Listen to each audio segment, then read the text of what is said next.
How to change voice in Audacity. So let's get started. First, keep in mind that if you want to directly edit your audio, whether it's vocals or instrumental, just double-click on your audio track. Then go to the Effects menu and select Change Pitch and Tempo. From here, you can choose either pitch or tempo adjustments. I recommend using Change Pitch.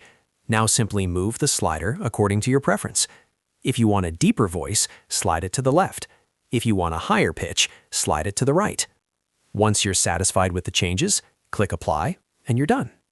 After that, if you want to fix or reduce noise in your sound, go to Effects, open Noise Removal and Repair, and adjust the settings to clean up any unwanted background noise from your audio for a clearer sound. That's it. Super quick and simple. If you found this video helpful, don't forget to like the video, subscribe, and press the bell icon for more quick tech tutorials. Thanks for watching.